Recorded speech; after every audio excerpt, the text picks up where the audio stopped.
Welcome to Al Bernstein Unplugged on Boxing. In a 40-year Hall of Fame career, Al has chronicled some of the greatest moments in boxing history. On this podcast, you get to hear him expand on those memories and talk about the current news in the sport of boxing. You'll also hear Al interview some of the biggest names in the sport.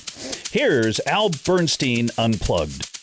Hi, everybody. Al Bernstein here with another episode of our show/podcast in which we get a chance today to visit with one of my best friends in boxing and one of the more interesting people in the sport, Joe Goossen. That'll be later on. Also, we'll be talking to a gentleman who directed a very fine film called Ringside that will be debuting on June 12th on Showtime, and we're looking forward to chatting with him about that film, which has to do with two young amateur boxers and the hardships they went through to get through the amateur ranks and onto the professional ranks as well. And we're going to chat with you about some of the questions that you sent in for me. And toward that end, let's bring in my co-host, Mr. Trip Mitchell. Trip, how are you? I'm very good. And Al, I learned something about you this week, and I didn't realize that you were a fighter on the south side of Chicago. True. I did box I grew up on the south side of Chicago and boxed in the Park District system, and I had about 30 amateur fights and was not in any way a threat to make the Olympic team. But I did have my moments as an amateur fighter, and it was great because it was I did it against the wishes, and you'll appreciate this, Trip, because you're a multi-athlete sport. You've been a multi-sport athlete, and I was on the baseball team, and the coach of the baseball team found out that I was boxing and almost had a coronary occlusion. He was really distressed about that, and so I was hiding it from both him and my mother, who didn't want me to box. So finally, they both found out why. I thought I could be at some tournament boxing on the south side of Chicago and think that they weren't going to find out is, of course, typically how dumb a 16-year-old can think. But nonetheless, so yeah, no, that's why when what we're going to talk about later with Andre Hörmann, the director of this Ringside movie about these two young fighters from the south side of Chicago, it kind of resonated with me. Well, and if you think about it, the Kronk Gym in Detroit and all the great boxers that came out of Detroit, Chicago had a ton of great boxers, and you could have been a champion, Al. Boy, I could have been a contender. But, it was funny. I enjoyed boxing a lot. And then I reached a certain plateau where I realized that was as far as I was going to get. And I had other things going on. And again, I was getting pushback from other sports to not do it. So it ended up going by the wayside. But what it did do was make me, number one, it's helped me immeasurably in being able to be a boxing commentator, because there are a lot of boxing commentators who do a fine job without having been boxers, but I believe it helps you at least understand, even if you didn't do it on a world-class level, it helps you understand what it takes to be in the ring and how difficult it is to execute what you want, and how in that sport, unlike some, you pay a bigger price when you don't execute exactly what you need to execute. So it was certainly a good experience for me. And as a person, I think it helped me. So in that sense, it was good. Well, we've got three great questions coming up, but just on an adjunct, you and I have done amateur fights in the past, and that is so much fun. And I think you and I did a chance to get some of the service academies coming together to fight. And it's fun to see. We did. It's fun to see amateurs at the collegiate ranks, guys who are never going to make a career at it, but having a lot of fun, and it's a wonderful, wonderful sport. It is, and I enjoy. I enjoy always announcing the boxing, and one of the interesting things is when you announce amateur boxing. I did I did a big amateur tournament with Raul Marquez. It was the USA. It was actually the USA Championships. It's the championship that you could do this past year. And one of the things you have to remember is don't call it a fight. It's a match. And they're not fighters, they're boxers. And I love that because it's true. Fantastic. Well, some of the questions, oh, and by the way, great news for the sport of boxing. In June, we're back, and that is wonderful. Yeah, I'm very excited that the sport is back, and I'm looking forward. We're likely to come back in July for our Showtime matches, and I think by mid-July, pretty much every platform and every promoter will be back with the sport, and everybody's excited. Every sport is starting. I saw the announcements for hockey, one of your favorite sports, in the NBA has got its format kind of tweaked and ready to go. So we're going to be seeing sports return, which is great. That's fantastic. So our first question from TJ: how great was Alexis Arguello? You know, when that question came in, it's an open-ended question, right? But I thought it's really one worth discussing, because sometimes, you know, there are athletes from the past that you could lose sight of just how astonishing they were.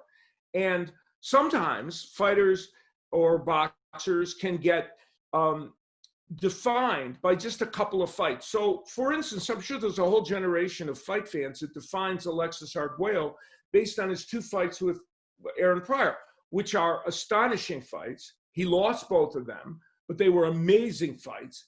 But that might be the way you define him. Well, defining Alexis Arguello based on 2 losses at a higher weight class that toward the end of his career is not the way to define him. And I'm just going to read these names off because it's so astonishing. He was a champion in 3 different weight divisions. And here are some of the people that he fought: Ruben Olivares, Alfredo Escalera, Cornelius Boza Edwards, Jose Luis Ramirez, James Watt, Rolando Navarrete, Bobby Chacon. You know, those are all amazing fighters. And he went in with all of them and beat most of them. And, you know, his style of fighting was like silk. It was so smooth. You know, he had that beautiful jab and beautiful right hand. Oh, and I left out Ray Mancini from that group as well. He and Ray engaged in a phenomenal lightweight matchup in which Ray fought very well, but just couldn't quite get past Alexis Arguello. So Alexis Arguello is one of the top fighters who has ever laced on a pair of gloves. You know, I'm not big on rating things, but wherever you want to put him, he was an astonishing fighter.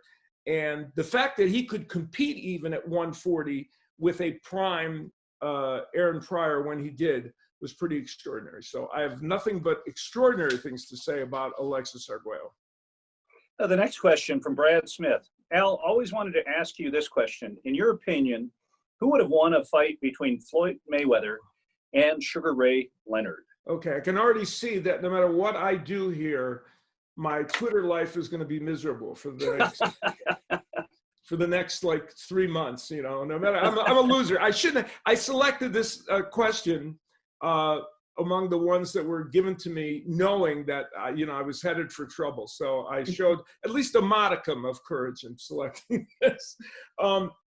So these, of course, are these kind of things that have been so rampant during the last couple of months when we've been down with boxing and everybody's been making fantasy matchups and all the rest of it.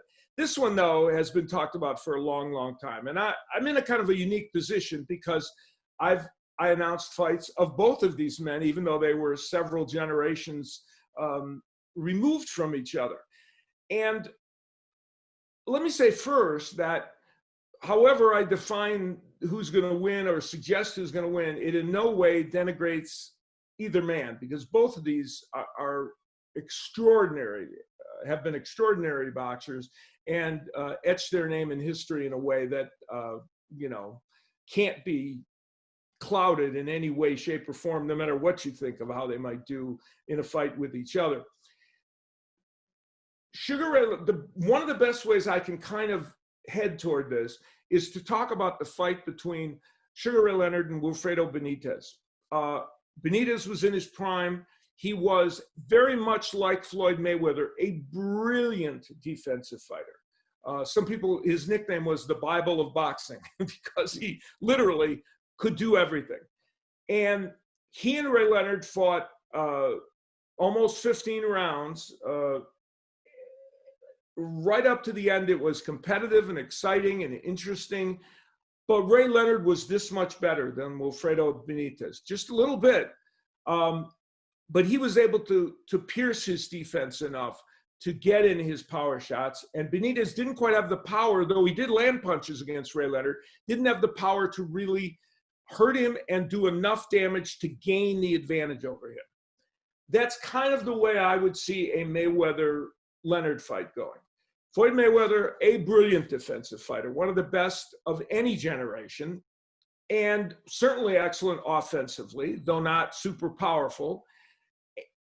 The difference, I think, between these two fighters would be that they both have great hand speed, they both have great skills. At the end of the day, I think Ray Leonard hits harder than Floyd Mayweather and might have a more complete offensive arsenal of power shots. And so I think because of that, I would have to go for Ray Leonard in this fight. And I think he would win it. I don't know if he could possibly stop Mayweather, though, but I think it would be much like the Benitez fight where he would be getting to him later in the fight. And of course, the Benitez fight, right at the end was when Leonard was really effective with him. But I would pick Ray Leonard to win the fight. So, by the way, for Mayweather fans out there, Al has shown a lot of courage because you live about 4 miles. Yeah, that's right. I'm not that far from Floyd, and I bump into a lot of people that are connected with him. And as I said, this in no way denigrates him. He's the best fighter of his era. He's one of the great fighters, that's ever laced on a pair of gloves, and he's fantastic. I just think that Ray Leonard in that specific matchup would probably win the fight. And Floyd is modest about his skills. Yes. Okay. Andrew Haywood writes, what is your favorite Larry Holmes fight? I'm looking forward to this. Yeah, that's a great question because Larry Holmes was in so many great fights, and he was a really terrific champion during his era. And one of the things that made him a great champion was he was a vulnerable champion. He had some very interesting and competitive fights, some of which, even decisions that people don't think he maybe should have gone his way. We saw him get hurt by Ernie Shavers and knocked down, get up, although Snipes knocked him down. So he was vulnerable, but terrific. He won and always found a way, for the most part, to win his fights. But my favorite Larry Holmes fight is probably the very first championship fight he was in which he won the title against Kenny Norton. I was there for that fight. It was at Caesar's Palace, and they had this tennis complex behind Caesar's Palace, only seated about 4,000 people, and they would have some of these big fights there, and it would be on Saturday afternoon on Wide World of Sports, which this one I believe was, and it was an extraordinary fight. One of the best heavyweight fights, as I said, I'm going to say in the last 40 or 50 years, and it started out with Larry Holmes, this was his first really big major fight, and Kenny Norton had won the title against Jimmy Young, and they fought for a vacant title. And the first 5 rounds, Larry Holmes did a terrific job. He was using that great jab of his and was winning virtually every round.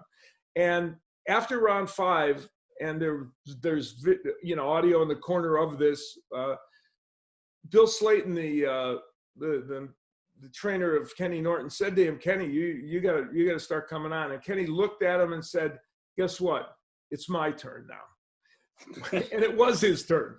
And and for the next 5 or 6 rounds, Kenny Norton did a terrific job. And this fight heading into the final rounds was very, very close. And heading into the 15th round, and yes, back then there were 15-round fights, it was a toss-up. And in round 15, it turned out that was one of the best heavyweight rounds that we've seen ever, I think, in the heavyweight championship pantheon of fights. The first 2 minutes of the round, Kenny Norton was winning decisively.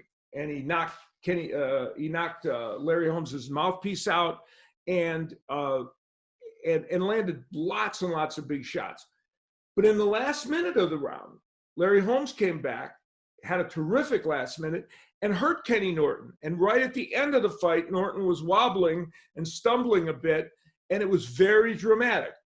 And as is so often the case, the judges remember what you did last instead of what you did first.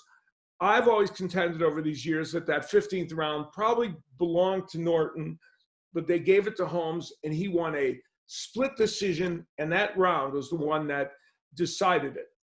It was an extraordinary fight. I had the good fortune to have a great relationship with both Kenny Norton and Larry Holmes, and have many times talked to them about that fight and how extraordinary it was.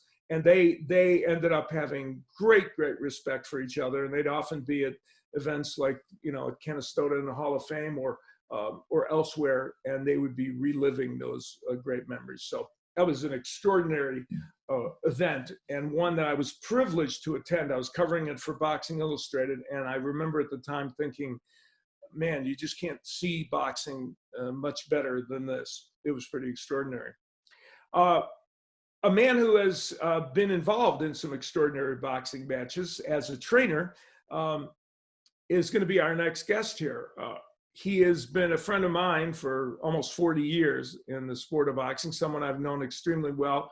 He has trained Michael Nunn, Gabriel and Rafael Ruelas, and many other champions, including Diego Corrales and Joel Casamayor, and now is a fine commentator on Fox and does all their boxing matches. And we had a chance to visit with my good friend, Joe Goossen. Joe, I'm so glad that you had a chance to join us. No podcast of mine would be complete without you as a guest at some point. It's not, in fact, I don't even know if the podcast officially started until today when I had you as a guest. You look, Al, I would take severe retribution on you if you failed. That's right, yeah. I'd be in trouble if I didn't have you as a guest. There's nothing you could do, Al. There's nothing you could do that could ever upset me, truly. We never have been upset. We've known each other for, almost 40 years, I'm going to say. And I don't ever remember us being upset about anything. So we have a good winning streak. And let it be known to the fans and out there, and I know you've got plenty of them, that you and I, we do go back a long time, along with my brother Dan. We started back in the early 80s when Michael Nunn was fighting on ESPN, basically, and you've been a great friend ever since. And I tell you this off the air, and I tell you on the air. You're one of my favorite people in life and in boxing for sure. So I wanted to get that out of the way, Al. Well, I appreciate you saying it, and my relationship with you and your family has been a strong one. That's been one that I have cherished over time. That's for sure. And you Thank you, my brother. Yeah, and you've done so many things in boxing, but one of the things I want to concentrate on right now, before we get back into your past, is something that you talked about in the last couple of weeks. You had a great interview that appeared on Boxing Scene, in which you were talking about Deontay Wilder and whether this question of could he learn certain skills that would help him correct some things that happened in his second fight with Fury, where he had a hard time specifically fighting on the inside and dealing with this big man in front of him. And you made some very good points in that interview, that even at age 34, with the amount of time he has left, there are ways he can fix some of those issues. Yeah. Now, again, I mean, I know I pretty much, I don't want to say rambled on, but I was quite vocal about, and whenever that interview was, maybe 3 weeks ago or so. So, I remember pretty much in whole what I said. Now, specifically, if you ask, fire away at me, I can tell you. But, bottom line, I think in a nutshell, what I was saying is, look, if Fury and Wilder does not take place until October. Is that what they're talking about now? Late fall? Yeah, I think it's going to be later now. Okay, October, November, whatever it might like be. That. Look, since his last fight till now, from now till the fight, there's a lot of time, okay?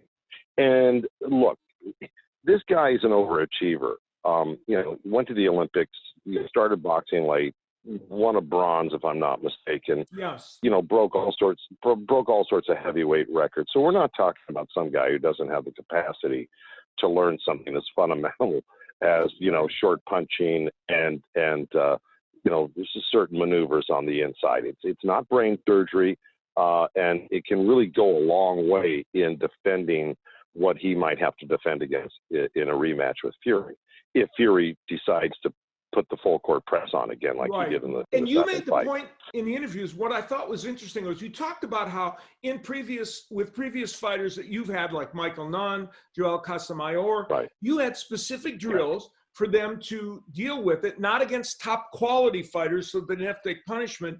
So your point is you can work on these specific drills to help him do it.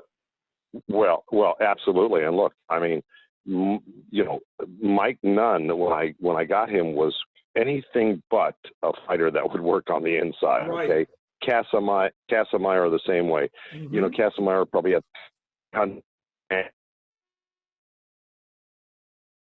poke and go, and same thing with Nunn as an amateur, longtime amateur.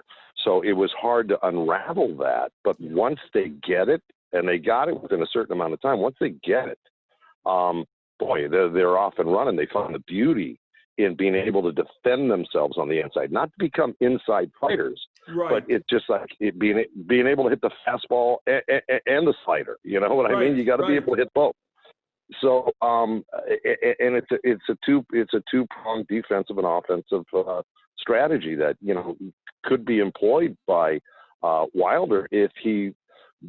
I mean, when was that fight? 3 months ago? How many months ago was approximately that?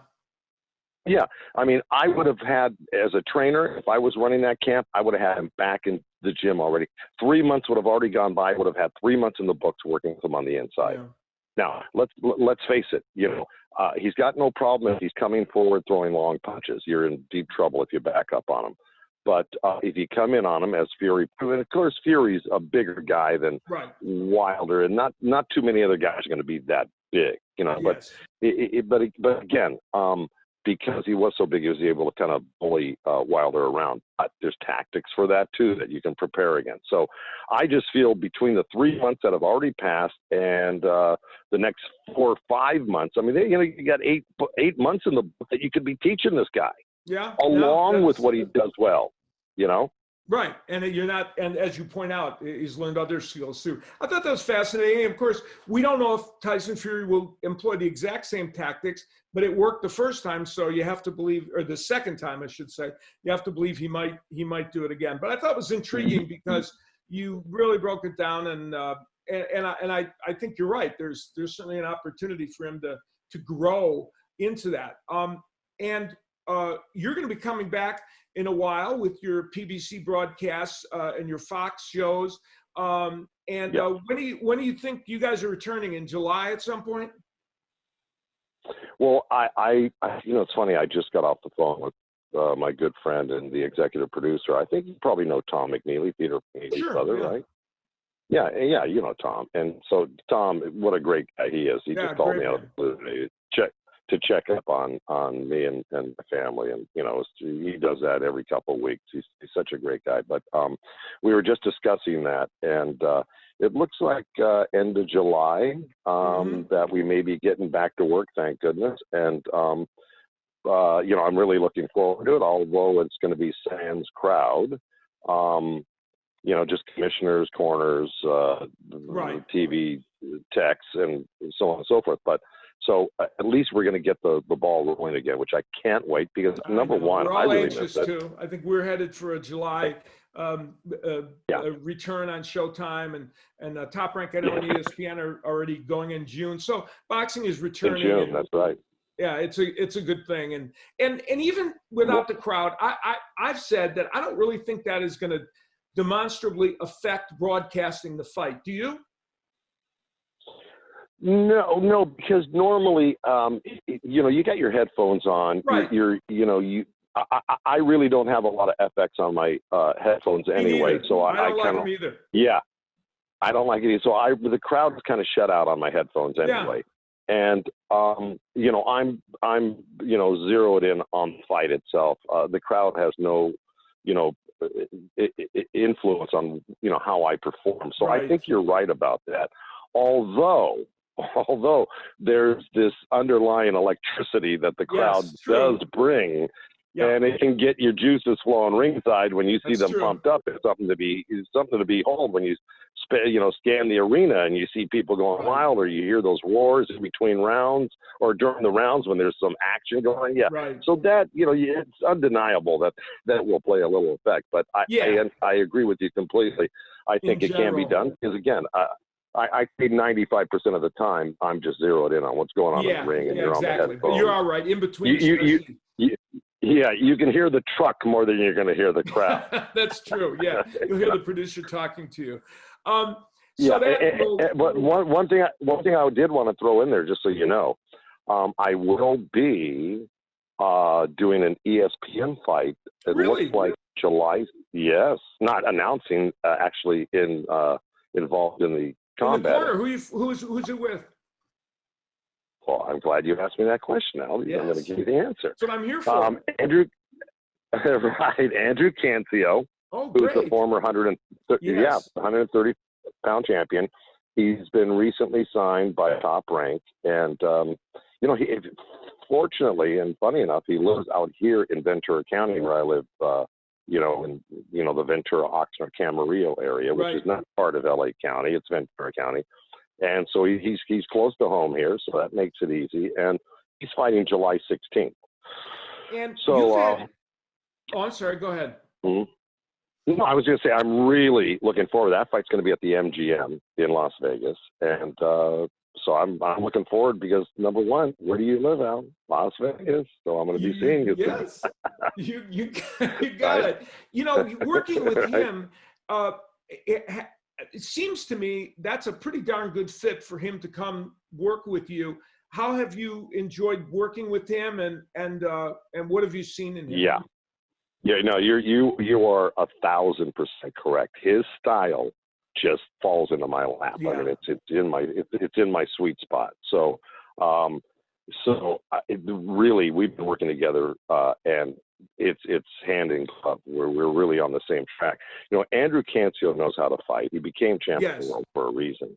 Now, do certain fighters sometimes have things that are distractions, or maybe things aren't going right in their training, or they don't feel they're getting enough? Whatever it was, sometimes a switch in camps can, do you. It's a fresh start, and I think he kind of feels like that right now. He's got to, and I got to tell you, his former trainer Haas did a great job with him. I respect him, and I like I say, sometimes I've had fighters leave for other trainers, and just kind of the way of the business. It's nothing you can do about it sometimes. But that being said, his style is a very aggressive style. Of course, it's a West Coast style, and he's very aggressive. He's a great inside fighter. He's got great hands, good combinations. But what I'm doing is I'm tightening everything up. I'm cleaning up. I'm not trying to reinvent the wheel, and adding a few of my touches to his style, which will complement it. It's nothing too out of the spectrum of what he likes to do anyway. So he's enjoying my infusion of new thought, and he really appreciates that I'm tightening up the screws on his defense, hand placement, elbow placement, shorter punches, more head movement, so on and so forth. And then extreme rounds in the gym, so you're prepared to fight the hardest, toughest, bloodiest 12-round fight you can imagine. If you get anything less than that, it's a gift. But so we're really working hard, doing a lot of rounds, and it's working out great. But you're right. He and I really are meshing right now. And that's a great thing. We're going to look forward to seeing that. It's June 21st, you said? That is July 16th on ESPN.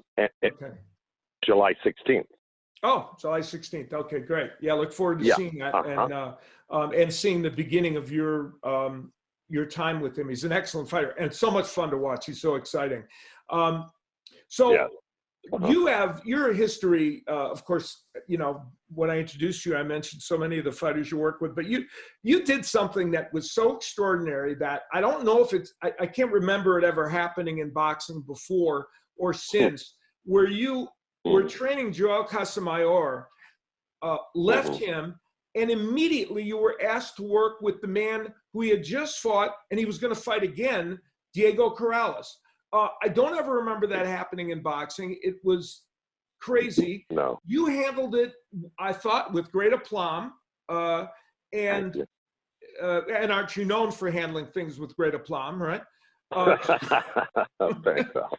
What else? So, Right. and it had to be one of the craziest situations ever. And you ended up guiding Diego Corrales to a victory over Casamayor when Casamayor had beaten him before. Right. In brief, for your fans out there, what had happened, I had trained Casamayor for 5-6 years or more.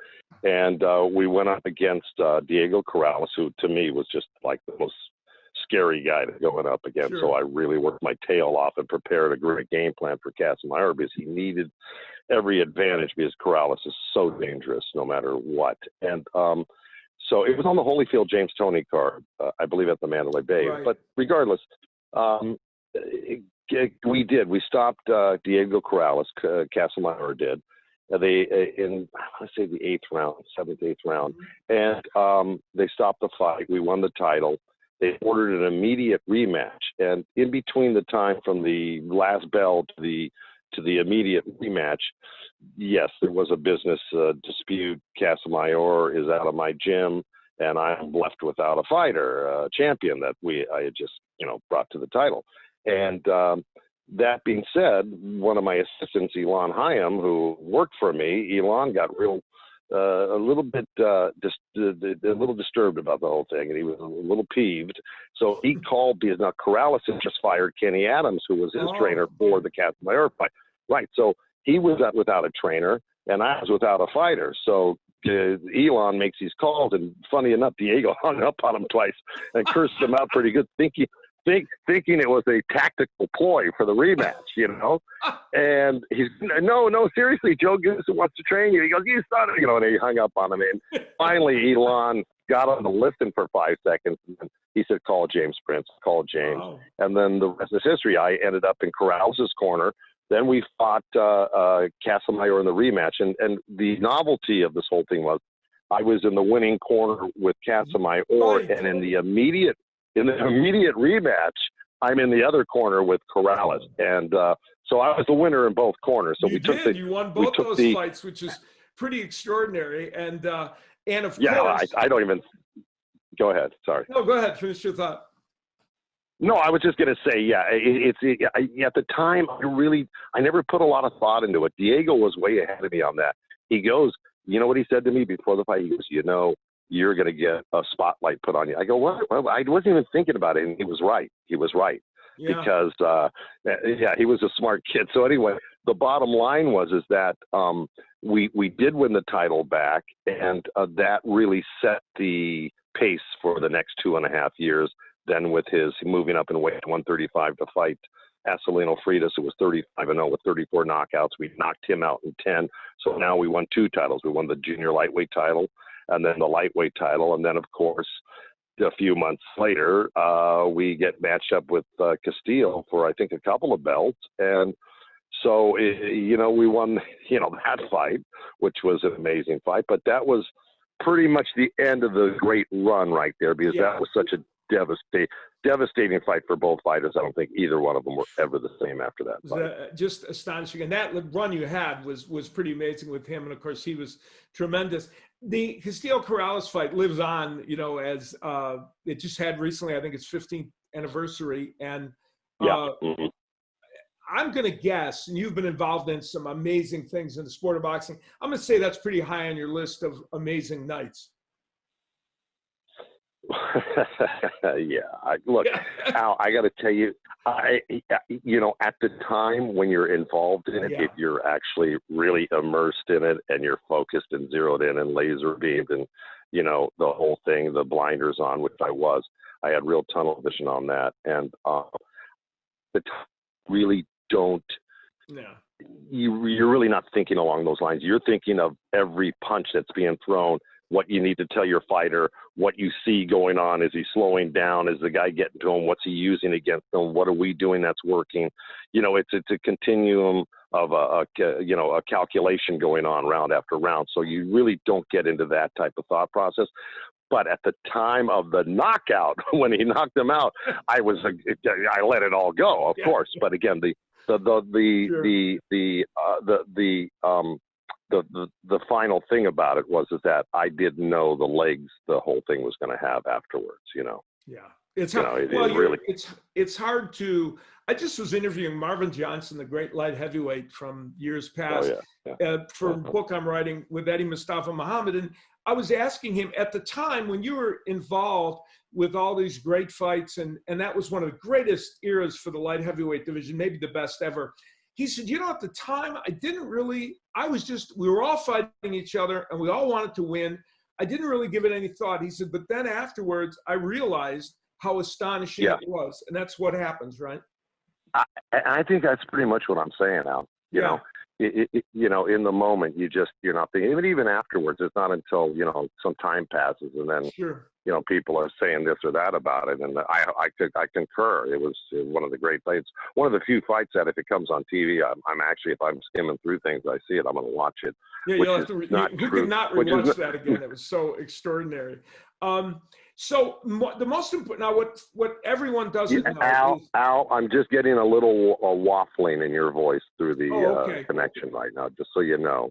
All right, we're almost winding down here, but I have one very important final question to ask you, and that is, not everybody knows that you are, while you're a boxing expert and you're a fine broadcaster and a very eclectic man in general, what they don't know is that you also happen to be one of the great devotees of SCTV, which we both are. And you and I have spent many hours. Bobby Bittman. Yes. You and I have spent many an hour in our lifetime watching SCTV episodes together.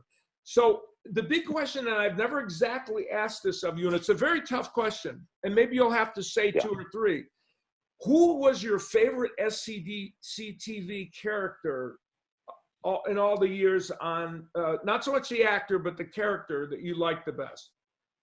Oh, I don't think. A tough one, isn't it? Look, that. I mean, you're talking about John Candy, Eugene Levy, Catherine O'Hara, Andrea Martin, Martin Short. Yeah, you're talking about so many great. But I got to tell you, what are a couple of your favorites? Bobby Bittman, I know. No, Al. Without a doubt, Eugene Levy as Bobby Bittman is probably I can't get enough of it.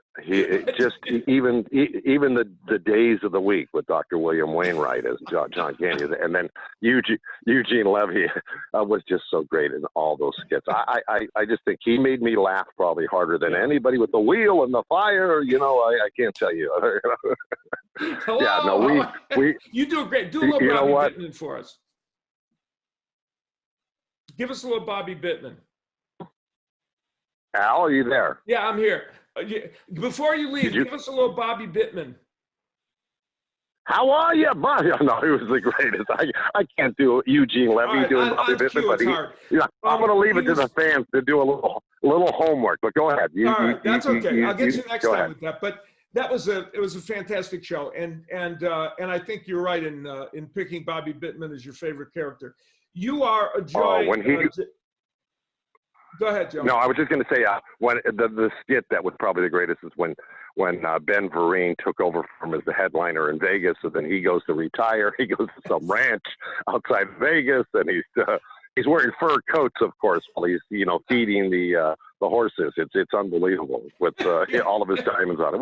One of the great shows ever. And by the way, since this whole thing where we've kind of been at home a lot more than we normally have, I did a whole rehash of SCTV. So perfect. Yeah, you have to. When we get together and start doing SCTV trivia, I think I'm gonna probably have it over you on this time. Yeah, For that's once, for sure. finally. Yeah, that's for sure. I urge everybody to, if you haven't seen this show, go find it and watch it. It's one of the great shows of all time. One of the great sketch comic teams ever compiled. One of my favorites. Oh, yeah. amazing! And the people were so outrageously talented. Joe, I can't tell you how much I appreciate you visiting with us. We'll do it again, and good luck on July 16th. And I look forward to your return to the broadcast on Fox, and to enjoy your work there. I just want to add one thing, and thank you, Alan. I can't wait to see you, and hopefully I get to see your wife and son. Yes. Which I haven't seen in a long time. I know. When I get out there, to visiting with you. But lastly, I just wanted to tell you, you talk about my broadcasting, and I appreciate any compliment you give me, but you are obviously a Hall of Fame broadcaster. That's without it. I mean, you were one of the few guys when I was growing up. I go, this guy knows his boxing, So I really, really honor you for that. And then lastly, you gave me the greatest tip I ever got from anybody leading into this whole career semi-career I've had broadcasting, going back to 91 when I worked for HBO doing the TV KOs. You know what he told me, and I've never forgotten it, and I think it's served me well. You want to know what the tip he gave me? Go ahead. I want to hear it. You said, be fair to both fighters. Yeah, right. When you're announcing, and that really has stuck with me more than anything. And I think it really, I keep that in the back of my mind whenever I do shows, because sometimes you go in and it's heavily favored in the other corner, and the other guy you just kind of write off, and it's not fair. And it's not fair because sometimes those guys come back and beat the A side, right? Absolutely, yeah. Right? And even subconsciously you can be doing it. My point was that you wouldn't do it deliberately. Subconsciously you can do it. That's right. That's right. Well, don't get me confused now. I'm just going to take it for what it was worth, right? Okay. Be fair to both fighters. And I just wanted to thank you for that. I don't know if I've told you, but I tell a lot of other people. Al, yeah, you're the best. You've turned into a great broadcaster. You did a good job on those TV care shows years ago, and I'm so glad that Fox has brought you back to give this generation of fight fans a chance to hear you. So thank you, Al. But just so you know, you had a hand in it. All your goodness rubbed off on me, so I appreciate it. I'm glad I helped a little bit. All right, Joseph, you take care, and we'll look forward to seeing you in the ring training and back on Fox as well. Oh, I can't wait. I can't wait. Really. I mean, this is, guys like you and me and millions and millions of other people are not used to, having a schedule like this. We're guys that like to get out there and keep on moving. And so I really can't wait to do that again. So, all right, you take care, and I'm looking we'll talk forward to you soon. You're the best, Al. I'll see you soon. Bye-bye. Talk to you. Bye-bye. Thank you. So Joe Goossen, always affable and always fun to talk to. And, Tripp, I thought one of the interesting things he said about the Ruelas-Castillo fight was that, of course, when you're in the moment of something like that, you're not thinking about how amazing it is. But once it ended, and right after it ended, he was aware that was an extraordinary fight. And the circumstances surrounding that fight were pretty amazing, and it kind of hit him that he was part of history. Well, it was funny with the mouth guard going out twice. The second time, Joe gave some good advice to Ruelas, and there was an F word in there, but get on the inside. Yes, you better effing get inside. He was very definitive in his instructions. I don't think there was any ambiguity at all. None whatsoever. So it was pretty amazing, and it was fun to visit with Joe. We get a bonus on this show because we have yet a second guest, and the reason I invited this gentleman on is because on June 12th at 8:30 Eastern and Pacific time on Showtime, they're going to be showing a documentary called Ringside. It is a documentary that has already won a number of film festival awards and now gets its showing on American television. And it is the story of two young boxers, Kenneth Sims Jr. and Destine Butler Jr., each from the south side of Chicago, who are making their way through the difficulties of the places they live in and the challenges that face them both in and out of the ring. And it's also the story of their fathers, Kenneth Sims Sr. and Destine Butler Sr. Those men are very different in their demeanor, their past, and how they deal with their sons. And it's a poignant story. It was filmed over a 9-year period, which is pretty extraordinary. And the director of the film, Andre Hörmann, interestingly, he and his partners are all from Germany. And as you'll hear in the interview, they ended up spending a lot of time on the south side of Chicago, a place decidedly different than their homeland. So here's the conversation we had with Andre Hörmann. Andre, thank you very much for joining us. Your film, which will, of course, debut on June 12th on Showtime, is a fascinating study of these two young boxers. And what I found interesting is that you follow them over a 9-year period. How was that in terms of just logistically trying to do a film that lasted for that long a time? Yeah, we didn't plan on it. Probably not, no. We started out in 2010 with a short film on Kenny and his dad. And then we were fresh out of film school back then, so it took us quite some time to finance the long feature film. So I think 2 years. It was a 2 years financing process, and we were very lucky to have Ingmar Trost from Sutor Kolonko, the German producer, on board. And then we got an initial funding from Germany, and then me and the DOP and our families, we all decided to move to Chicago for the film, to be able to, to spend time with Kenny and his dad, and to find other storylines that might work for the film. And 2013-14, we lived in Chicago. And we after a while we decided on Destiny's story, and I think we planned on finishing the film 2014. You were going to, but then it turned out he was in this boot camp, right? Where he didn't get to be released early from prison, which is part of the story here. And you had to continue on, right? Right. That was basically, we planned on having him like 6 months in boot camp, and then filming how he gets out and gets back into the gym. But then he didn't make it, and they kicked him out of boot camp, and then it was like an ongoing struggle for him, and of course for us to stay to keep the production alive as well. Luckily we joined up with Motto Pictures and Julie Goldman from the US, and they were able to raise more funds. So it was like a big puzzle to to keep us going, and then we just had to wait because Kenny's career path was pretty.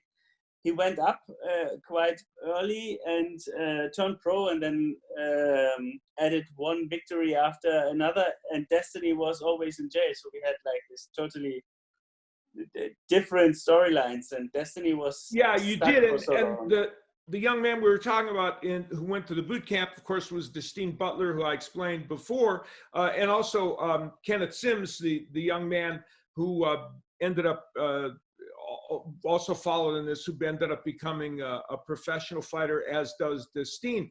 This story is as much about their fathers as it is about them. In fact, in a way, it is the story of the fathers, Kenneth Sims Sr. and Destine Butler Sr., two men who had their share of issues in life. Destine Butler had been a drug dealer. Kenneth Sims Sr. had some issues as well. This is kind of about their redemption too, isn't it? Yeah, very much, I think. And we were focused on finding father-son teams in the south side of Chicago, because I learned about the very crucial role a father can be or in your life. So when you are, what I learned is when you are at that kind of critical age between 13 and 18, and your father isn't there for you and is not having your back, then you have way less chances to to find a safe way to lead your life. And both of them, Destiny and Kenny, they had like a very strong bond, and the fathers were like were with them all the time in very different approaches of raising them up, I think. Sure. But I think in the end they were the most important person for them, to keep them safe. Yeah, and the relationship between the father and son in both instances is explored deeply in this film, and it's a big part of what makes the film special. And it what was it that made you originally feel that boxing was the right, finding young boxers was the right way to tell a story of these inner city youths? It was, I think, when I first was in Chicago, 2007. I heard a lot about the South Side and the importance of boxing there. This, off the streets in the gym mentality of the coaches, and then I just went there, and it's such a, I mean, boxing is an amazing sport, especially for documentary filming, because it's physical and it's a duel, and it's like it's a metaphor for life. Sure. I think. And when I visited those gyms and learned about the coaches and the kids training there and met their fathers, it was like I never wanted to leave again. Yeah, you knew right away that was the story, huh? Yeah. And the show will be, as I said, it'll be debuting on Showtime on June 12th at 8:30 p.m. Eastern and Pacific time as well. It's a movie that has already won awards at film festivals, and I know you must be proud of it as an achievement for your filmmaking resume.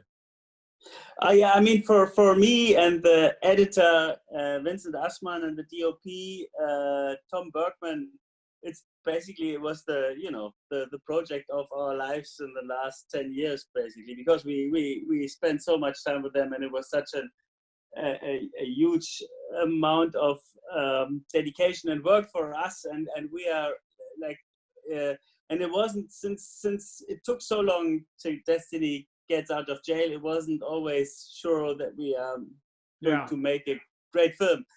So in the end, it's such a big relief, and we are really proud that we were able to make it to the Berlinale, and then especially happy that we were able to win the Chicago Film Festival's documentary award, and I think in Tehran as well, of all places. So and we had a nice festival run, and now we are excited to be part of Showtime, which is really, really amazing for us, and especially for Destiny and Kenny, who always wanted to be there. Yeah, that's for sure. I grew up on the south side of Chicago, so I understand the setting and a lot of what went on. And I was an amateur boxer on the south side of Chicago, going to different gyms. So for me, looking at this film gave me some memories of that, though my time was much farther back than these young fighters. Andre, what a delight to visit with you. And the film is excellent, and I hope everybody will be able to watch it on June 12th at 8:30 p.m. Eastern and Pacific. And I'm sure you are happy and proud of your achievement, and we'll look forward to seeing a lot more from you here in the United States on Showtime and other outlets as well. Thanks a lot, and thanks a lot for having me. Thank you, Andre. So on June 12th, Friday night, you can see at 8:30 p.m. Eastern and Pacific time, you can see the movie Ringside. It'll be a great watch. You will really enjoy it. It's very poignant and very interesting in telling the story of these two young men as well as their fathers and how they navigate life in boxing and life in general. We are going to, in our next episode, have a lot of fun as well, because we are going to be visiting with Michael Buffer, my friend for many years, and of course the voice of boxing. And Tripp, if I really ask him, he might say, let's get ready to rumble during the interview. Maybe if I really twist his arm. You know what's funny about Buffer? There are so many great stories about Michael Buffer. Yeah. He is truly, it's amazing. As a ring announcer, he is one of the characters in boxing's, the last 50 years. He has been there and has some great, and he was nice enough. Your good friend and mine, Logan Hobson, and I did a radio show 30 years ago called At Ringside. And Buffer came in to do a custom open for us. And he didn't need to do that, but it was delightful. And I've really enjoyed watching him work ever since. Yeah, Michael, he was inducted into the Boxing Hall of Fame the same year I was, in year 2012. And we shared that memory together. And Michael and I, back in the day when ESPN Top Rank Boxing was just starting, and Michael just got his opportunity in the early 80s, he used to come to Atlantic City and stay in the apartment of Akbar Muhammad, who was one of the top rank coordinators.